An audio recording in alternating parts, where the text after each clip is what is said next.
Bonjour, nous sommes le jeudi 11 juin. Merci de nous retrouver pour un nouveau numéro de Fil Éco, votre magazine d'actualité sur l'économie locale. On commence tout de suite avec les titres de cette édition. Dans l'actualité de cette semaine, ce jeudi, la Fédération nationale du bâtiment a tenu son congrès annuel à Versailles. L'occasion également pour la Chambre yvelinoise de fêter ses 50 ans et de tirer un bilan. Et cette année, nous y étions. Nous reviendrons également sur le trophée des entreprises qui a eu lieu jeudi dernier à la base de loisirs de Saint-Quentin en Yvelines, un moyen de voir ses collègues travailler différemment.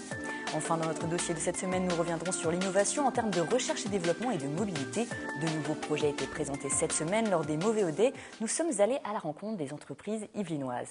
Et cette semaine, ce n'est pas un, mais deux entretiens que nous vous proposons dans Fil Éco. À l'occasion de l'Assemblée générale du MEDEF des Yvelines, nous avons rencontré deux chefs d'entreprise, Sébastien Vercruis, président et fondateur du groupe Avenao, ainsi que Franck Provost, président et fondateur du groupe Provalliance. Ils ont accepté de nous parler de leur parcours d'entrepreneurs, mais avant d'écouter ces témoignages, je vous propose de passer en revue l'actualité de la semaine.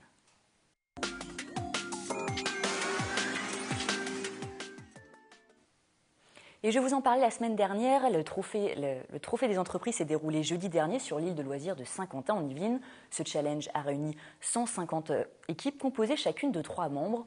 Au programme, course, VTT et canoë, une autre approche du travail et une façon de voir ses collègues différemment. Regardez ce reportage signé Mickaël Elmidero et Élodie Moine. Les sociétés étaient en compétition sur l'île de loisirs de Saint-Quentin en Yvelines. La 8e édition du Trophée des entreprises a réuni 150 équipes composées chacune de 3 membres. Les groupes étaient divisés en catégories hommes, femmes et mixtes. Les sociétés étaient en compétition sur l'île de loisirs de Saint-Quentin en Yvelines. La 8e édition du Trophée des entreprises a réuni 150 équipes composées chacune de 3 membres. Les groupes étaient divisés en catégories hommes, femmes et mixtes. Désolée pour ce petit problème technique. Sachez que la Maison de l'Emploi et des entreprises de plaisir était en travaux depuis le mois d'octobre dernier. Elle vient de réouvrir ses portes dans des locaux flambant neufs. Elle propose 3 services. La mission locale pour aider les jeunes de 16 à 25 ans à s'insérer professionnellement. L'antenne locale de Pôle emploi qui a doublé sa surface d'accueil. Le site compte aussi le service développement économique de la ville. Un service d'autant plus important que des projets sont en cours dans ce domaine. On écoute Joséphine Colsman-Berger, maire de Plaisir, au micro de Catherine Zulato. Le service de développement économique, c'est un service qui travaille en lien avec les entreprises et qui aujourd'hui est plutôt dans une écoute renforcée puisque nous souhaitons depuis pas mal de temps, je veux dire 2 bonnes années en tout cas, avoir un contact beaucoup plus direct avec les entreprises. On a encore des zones à développer, celle de Gâtine qui mérite aussi un bon coup de rafraîchissement. Il y a aussi la zone de Sainte-Apolline qui celle-là sera en développement plutôt, je dirais, quand on va rentrer au sein de la Casquie à partir du 1er janvier. Parlons bâtiment maintenant. C'est la première fois que se déroule cet événement à Versailles. La Fédération nationale du bâtiment organisait ce jeudi ainsi que demain son congrès annuel dans la Cité Royale au Palais des Congrès. L'occasion de fêter également le 50e anniversaire de la Fédération dans les Yvelines et de dresser un bilan du secteur du bâtiment. Regardez.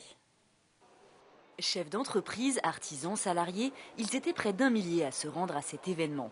Accueillir le congrès annuel, tout un symbole pour la Fédération du bâtiment des Yvelines. Elle fête cette année ses 50 ans, une raison de se réjouir malgré un contexte économique plus que délicat. Ce qui nous inquiète aujourd'hui, c'est que parmi nos adhérents, sur le premier trimestre 2015, nous avons plus de 60% des entreprises qui n'ont qu'un carnet de commandes de 2 mois. Nous constatons que les dépôts de bilan sont de l'ordre de 30 à 35% pour des entreprises bâtiments à Versailles, et alors qu'il y a quelque temps, ça visait des entreprises jeunes récentes qui n'avaient peut-être pas eu le temps de s'installer réellement. Pour le président de la Fédération nationale, le bilan est contrasté, moins 20% de baisse d'activité depuis 2008, bien que l'exercice des promoteurs semble repartir à la hausse. S'il souhaite rassurer ses pairs, l'objet de ce congrès est aussi d'alerter les pouvoirs publics et les élus locaux. Le message principal est de leur dire qu'il faut lancer les travaux maintenant. Bien sûr, on a conscience que la baisse des dotations ne rend pas les choses simples, mais néanmoins, il y a des capacités de financement encore qui existent.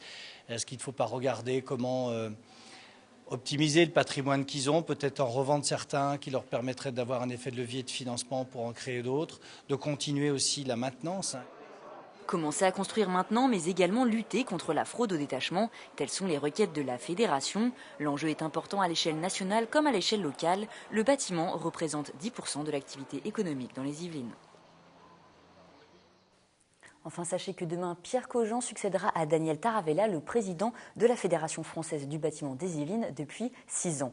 Enfin, mercredi, le MEDEF des Yvelines s'est retrouvé à Saint-Germain-en-Laye pour son assemblée générale. L'occasion pour Bertrand Decré, le président du MEDEF des Yvelines, d'afficher une fédération unie et d'annoncer la mise en place de nouvelles initiatives. On l'écoute tout de suite.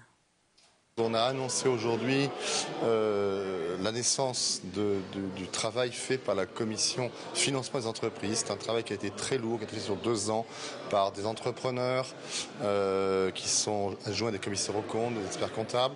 On a travaillé avec la Banque de France, on a travaillé avec la Fédération française des banques. Et là, on a un outil, et là, on va voir sa première réalisation, qui sera vraiment un outil d'aide au financement de l'entreprise. Parce que vous l'avez compris, on ne va pas chercher des aides de l'État. On va essayer de trouver nous-mêmes les solutions pour justement développer l'entreprise, développer l'emploi. Et je vous propose maintenant de passer à l'entretien de la semaine.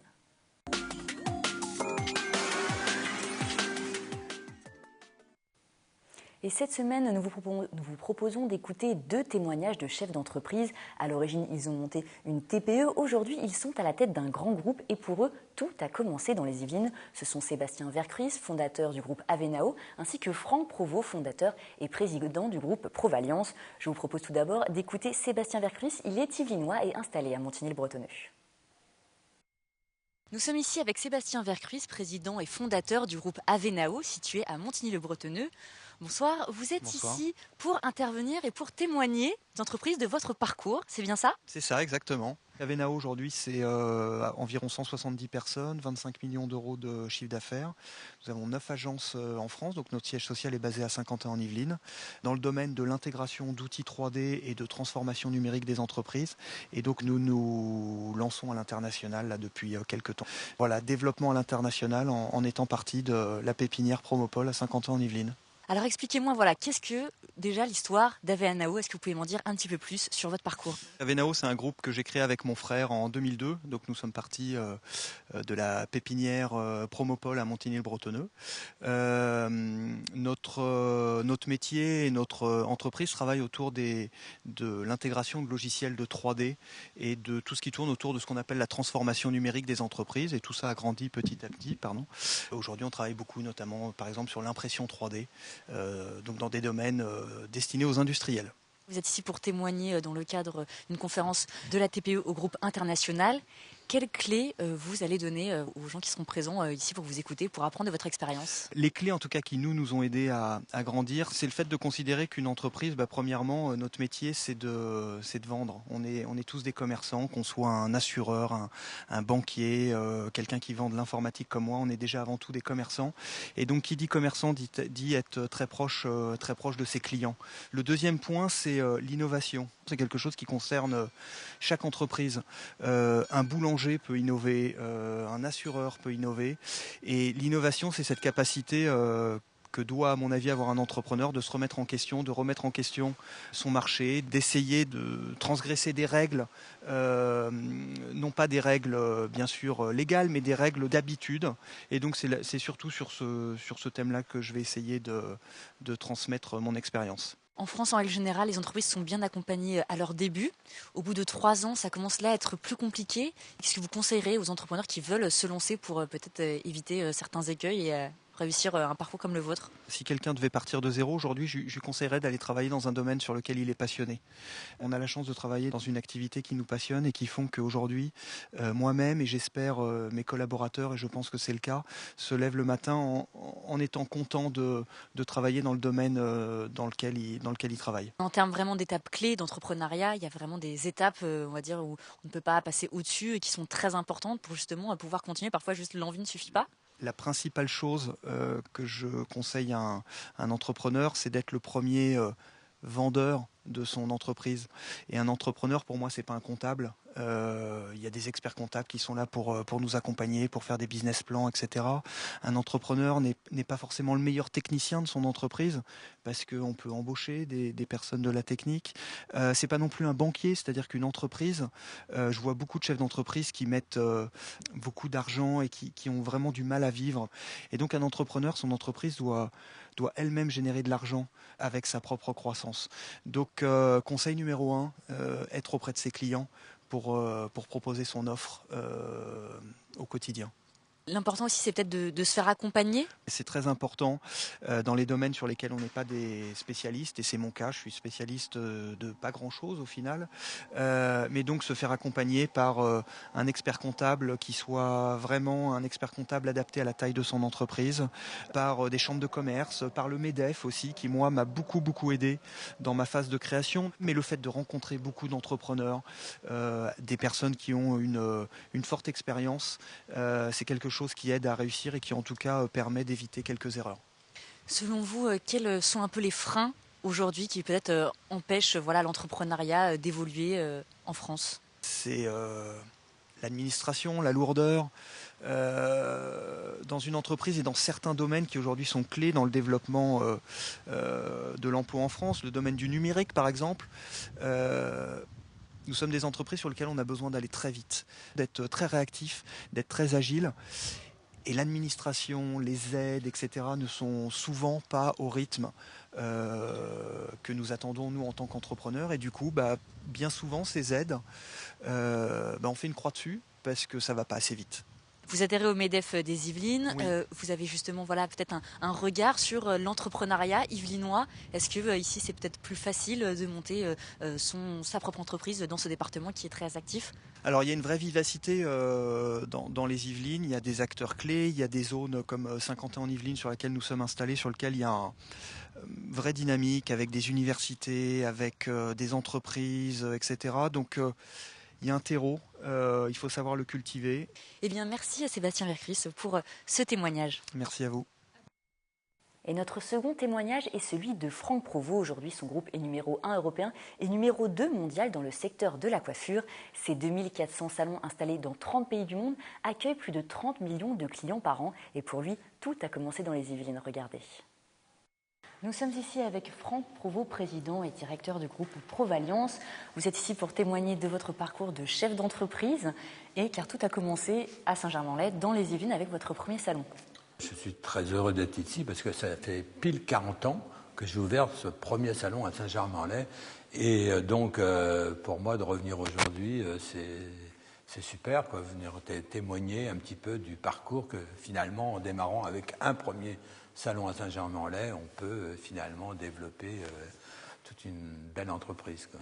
Est-ce que les Yvelines, ce département, a un caractère spécifique, un attachement spécifique pour vous ? Bien sûr, surtout Saint-Germain-en-Laye, mais les Yvelines aussi, puisque j'ai ouvert donc ce premier salon à Saint-Germain-en-Laye. Et ensuite, les autres salons, je les ai ouverts dans les Yvelines, autour de Saint-Germain-en-Laye. Donc, effectivement, c'est mon département fétiche. J'y ai habité longtemps. La région est superbe. Et puis, je garde beaucoup d'affection et d'attache parce que c'est grâce à ce premier salon qui m'a permis d'en arriver là, quoi. J'ai lu dans une de vos interviews que ouvrir votre deuxième salon avait été vraiment compliqué. Passer le pas, devenir un entrepreneur, donc s'étendre, c'est vraiment ça, une étape difficile pour après pouvoir aller plus loin ? Oui, c'est toujours la deuxième affaire la plus difficile, quel que soit le métier d'ailleurs, parce que je pense que quand on travaille on monte sa première affaire, ça fonctionne et tout, et après, on se dit la seconde, ça va être la même chose. C'est pas forcément la même chose, d'une part, et puis d'une autre part, on ne peut pas être aux deux endroits. Donc, il est important d'avoir formé des équipes auprès de soi qui ont la même culture d'entreprise, la même envie. On doit donner la même ambiance et donc il faut se dédoubler. Donc ça, c'est toujours très compliqué parce qu'on ne peut pas... souvent, c'est la première entreprise qui permet la seconde. Et si on laisse tomber la première avant que la seconde marche, ce n'est pas forcément facile, quoi. Savoir recruter, justement, s'entourer de ses collaborateurs, c'est aussi ça qui est important, c'est ça qui permet de voir plus loin et de faire grandir son groupe, son affaire. Je dirais que c'est presque aussi important de savoir s'entourer de collaborateurs compétents, non seulement nous dans notre métier des coiffeurs, mais aussi après quand on monte une entreprise d'une certaine taille, il faut aussi savoir s'entourer au niveau comptable, directeur financier, juriste et tout. Ça, effectivement, ça passe par ça, sinon ça ne peut pas fonctionner, quoi. C'est clair que...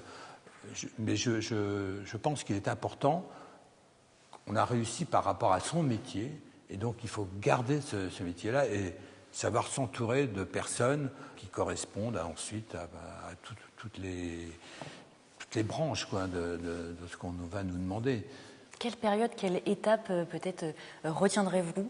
Est-elle vraiment décisive dans votre parcours? Quelque chose qui vous a fait basculer, qui vous a justement permis d'accéder au rang où vous êtes actuellement? C'est relativement facile parce que j'ai effectivement monté cette première affaire avec des très bons collaborateurs. Et ces collaborateurs, finalement, je leur dois tout.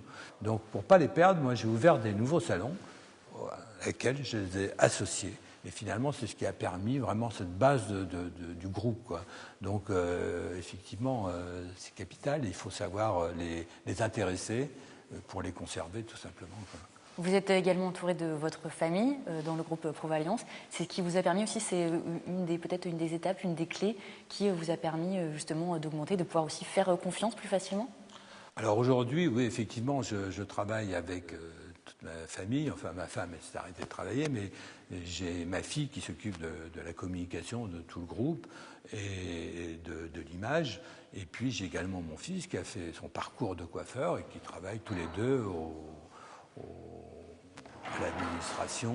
Voilà, et ça permet surtout de capitaliser sur l'avenir. Donc c'est une confiance aussi pour les franchisés qui viennent nous rejoindre. Et puis ça permet donc une pérennité, je crois, qui rassure tout le monde, quoi. Avec votre analyse de chef d'entreprise et votre expérience, est-ce que vous pensez qu'actuellement ce serait possible pour, je ne sais pas, un jeune coiffeur ou un autre artisan, un autre métier, de se lancer et de pouvoir, dans ce contexte économique quand même assez compliqué, d'arriver à monter un grand groupe et de pouvoir se développer? Il n'y a pas peut-être trop de freins actuellement? Je crois qu'aujourd'hui, tout est encore possible. Moi, quand j'ai commencé, c'est pareil, j'entendais, je pense que c'est peut-être trop tard, voilà, et ainsi de suite. Je crois que c'est jamais trop tard. Donc, ce qui est important, c'est d'avoir cette passion. Peut-être pas d'avoir une ambition non plus au départ, de dire je vais monter 3000 salons, par exemple. Moi, j'ai jamais réagi comme ça. J'ai fait étape par étape. S'il y a des jeunes qui m'écoutent, je les encourage à choisir des métiers où justement on peut se développer de cette façon et monter des affaires, quoi. Et je crois que c'est vraiment possible. Il n'y a pas une peur qui s'installe quand on se lance au niveau international, comme vous l'avez fait? Alors, oui, c'est toujours une appréhension, parce que c'est vrai, on se fait toujours une idée de certaines choses, comme on monte la première affaire, on se dit, mais voilà, là, ça va être compliqué, la comptabilité, la gestion, le personnel, machin. Et pour l'international, eh bien, c'est la même chose, quoi. Finalement, dans notre métier, du moins, bon, je ne connais pas toutes les professions qui sont présentes ce soir. C'est vrai que les Français ont souvent du mal à s'exporter, mais aujourd'hui, je pense que ça a changé de plus en plus. Actuellement, les jeunes partent à l'étranger et décident de faire une carrière. Beaucoup plus qu'auparavant. Avant, il y avait beaucoup plus, je sais pas, les Italiens voyageaient beaucoup plus que les Français. Aujourd'hui, je crois que ça a changé. Si vous aviez 3 conseils à donner à un jeune entrepreneur yvelinois, par exemple, qui veut se lancer, quels seraient-ils? Je dirais, il y a 3 mots, quoi. La passion et la passion, quoi. Je crois que c'est ça qui doit nous animer. Et si on aime ce qu'on fait, c'est facile. Moi, personnellement, j'ai jamais eu vraiment l'impression de travailler. Pourquoi? Parce que j'ai toujours été passionné et finalement, ça m'a toujours amusé, quoi. Est-ce qu'il y a des nouvelles perspectives encore à accomplir pour... Oui, bien sûr, il faut continuer à avoir des objectifs, c'est indispensable. Une entreprise qui n'a plus d'objectifs, c'est une entreprise qui va automatiquement regresser. Et donc nous, aujourd'hui, évidemment, on vise beaucoup sur l'international et on a effectivement quelques cibles en vue et on continue, quoi. Très bien. Eh bien, merci Franck Provost d'avoir répondu à nos questions. Merci. Et passons maintenant aux chiffres de la semaine, c'est tout de suite.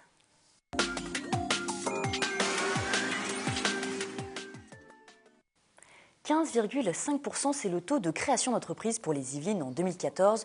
Le territoire fait partie des 10 meilleurs départements en termes de création d'entreprises, à savoir que 58,4% de ces créations sont des auto-entreprises. Plus de 500 000 entreprises ont été créées en France en 2014.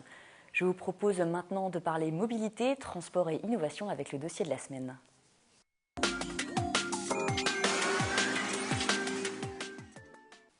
La recherche et le développement au service de la mobilité de demain, c'est un peu tout l'enjeu du cluster d'entreprise Moveo. Il rassemble sur le secteur de la mobilité, des transports, de la recherche et du développement, des PME, des laboratoires, des grands groupes ainsi que des instituts de recherche français mais aussi yvelinois. Nous sommes allés cette semaine au forum Armand Peugeot à Poissy à l'occasion des Moveo Day découvrir les innovations en matière de mobilité réalisées par les acteurs du département des Yvelines. Un dossier réalisé avec William L et Romain Respigny pour le montage. La voiture de demain et ses composants se trouvent peut-être ici. Près de 400 participants se sont donné rendez-vous à Poissy pour découvrir les innovations en matière de mobilité intelligente et propre. Parmi eux, plusieurs entreprises installées dans les Yvelines, comme EP Tender, basée à Poissy. La société vient de développer un module d'énergie remorquable pour recharger les voitures électriques. On a développé cette petite remorque qu'on attelle à la voiture uniquement quelques jours dans l'année. On le loue en mode autopartage.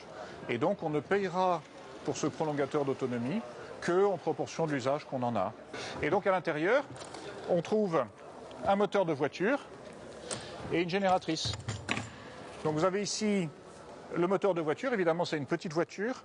Il se trouve que c'est un moteur de Tata, c'est un bicylindre. Un projet à plus d'1 million d'euros qui a pu se concrétiser et gagner en visibilité grâce à Moveo. L'existence de ce type de forum et de cluster est très important. Et puis Moveo nous a aidé également sous l'angle de la labellisation de notre projet pour aider à accéder à des financements. Nous voulons montrer que les pôles de compétitivité, ça fonctionne et qu'on passe vraiment du projet de R&D au produit sur le marché. Et donc c'est l'axe qu'on a voulu donner aujourd'hui à cette journée en montrant les produits issus des projets de R&D initiés grâce à Moveo et grâce à l'interaction et à l'écosystème d'innovation animé par le pôle. Aujourd'hui, 24 projets sont mis à l'honneur, des serveurs, des applications. La technologie digitale est de plus en plus présente sur le secteur de la mobilité. La plateforme ProCivic, un logiciel destiné aux industriels et élaboré par une entreprise versaillaise, en est l'exemple. C'est une solution qu'on propose à l'industrie pour les aider à mettre au point, à valider et à identifier les cas limites, les conditions limites de leur système d'aide à la conduite. Donc tout ça au service évidemment de pouvoir ajouter des fonctions d'intelligence à bord de véhicules. Les systèmes d'aide à la conduite sont en plein essor. Ils sont à présent considérés comme des réponses aux problèmes de consommation énergétique. Quelques années en arrière, on voyait des fonctions apparaître sur certains véhicules haut de gamme. Maintenant, la tendance chez les constructeurs français comme à l'international, c'est aussi de savoir amener ces fonctions de confort et puis d'aller vers des fonctions liées à la sécurité du véhicule et du conducteur, d'amener ces éléments-là vers les gammes grand public. Donc aujourd'hui, on a vraiment un marché qui est en train de devenir de plus en plus important. Du côté des véhicules électriques, la société Muse, située à Conflans-Sainte-Honorine et créée en 2009, a vu son projet Le Movile se concrétiser grâce à Moveo.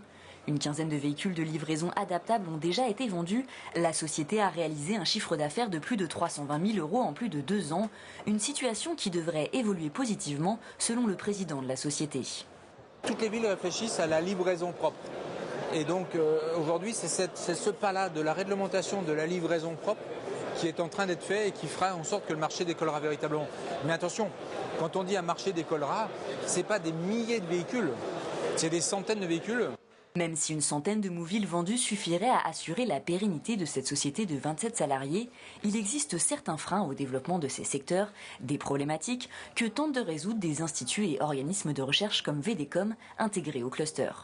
Les réglementations doivent évoluer, donc ça prendra nécessairement un peu plus de temps, mais il y aura des expérimentations, des journées comme Moveo Day, c'est également de rencontrer les pouvoirs publics qui sont présents, j'en ai vu plusieurs aujourd'hui, pour faire tout le lobbying nécessaire à l'évolution de ces réglementations. Près de 40 entreprises yvelinoises sont membres du pôle de compétitivité. Moveo a déjà accompagné 375 projets de recherche et développement pour un montant de 1,450 milliard d'euros depuis sa création. Et pour information, c'est l'entreprise Muse et son Movile qui a reçu un Moveo Awards dans la catégorie mobilité, propreté et économe. C'est bientôt la fin de notre émission, mais avant de nous quitter, je vous propose de regarder ensemble l'agenda de la semaine.